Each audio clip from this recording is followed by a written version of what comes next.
بسم اللہ الرحمن الرحیم۔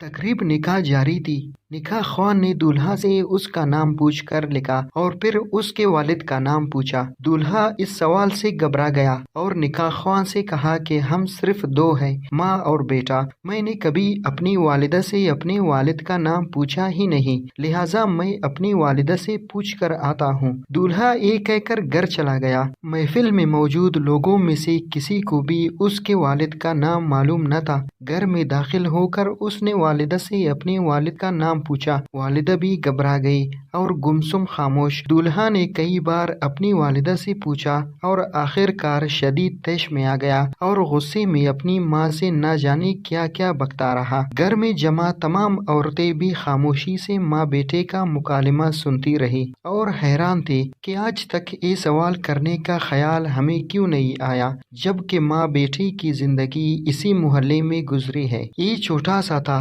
جب سے ہم ان دونوں کو اپنی گلی میں اسی مقام میں دیکھ رہے ہیں۔ اس عورت نے شاید اپنے بچے کو اسکول بھی اسی لیے داخل نہیں کروایا کہ اس کے باپ کا نام تو جانتی نہیں۔ اچانک اس نے اپنی ماں سے کہا، اگر تو مجھے میرے باپ کا نام نہیں بتا سکتی تو اس شرمندگی کی زندگی سے بہتر ہے میں خودکشی کر لوں۔ جیسی ہی ماں نے بیٹی کے یہ الفاظ سنے تو تڑپ اٹھی اور بھاگ کر اسے روکا اور کہا، میری بات سن لو، پھر جو جی میں آئے کر لینا۔ چند عورتیں آگے بڑھیں اور جوان کو اپنے اقدام سے روک لیا کہ پہلے اس کی بات تو سنو۔ پورے گھر میں خاموشی طاری تھی۔ سبھی اس عورت کے لب ہلنے کی منتظر تھے کہ وہ گویا ہوئی۔ پاکستان بننے کے بعد ہمارے والد، چچا، بھائیوں اور خاندان کے تمام مرد و عورت ہجرت کر کے پاکستان کے لیے عازم سفر ہوئے۔ راستے میں کسی جگہ ہمارے قافلے پر ہندو بلوائیوں نے حملہ کر دیا۔ ہمارے مرد جان توڑ کر لڑے،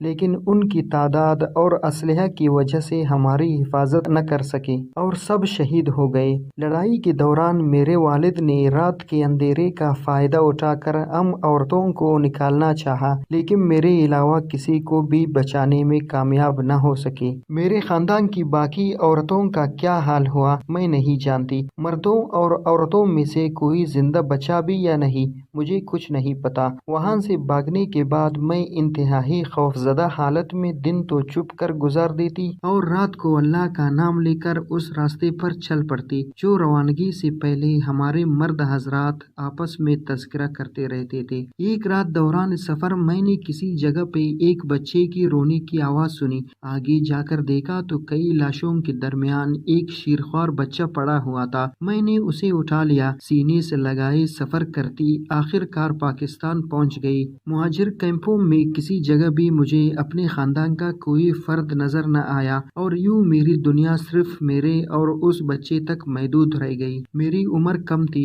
اور ابھی میری شادی بھی نہیں ہوئی تھی۔ اپنی باقی زندگی میں نے اس بچے کی خاطر تنہا ہی گزار دی اور آج وہ بچہ میرے سامنے کھڑا ہے۔ اب بتاؤ، رات کے اندھیرے میں لاشوں کے درمیان سے اٹھائے گئے بچے کے باپ کا نام مجھے کون بتاتا؟ ماں کی بات مکمل ہونے تک ہر آنکھ اشکبار تھی اور وہ بیٹا جو کچھ دیر پہلے ماں کو جلی کٹی سنا رہا تھا حیرت اور ممنونیت کا پہاڑ بنا کھڑا تھا۔ پھر شرمندگی کے ساتھ آگے بڑھا اور اس عورت کے احسانات کا بوجھ اٹھائے اس کے قدموں میں گر پڑا۔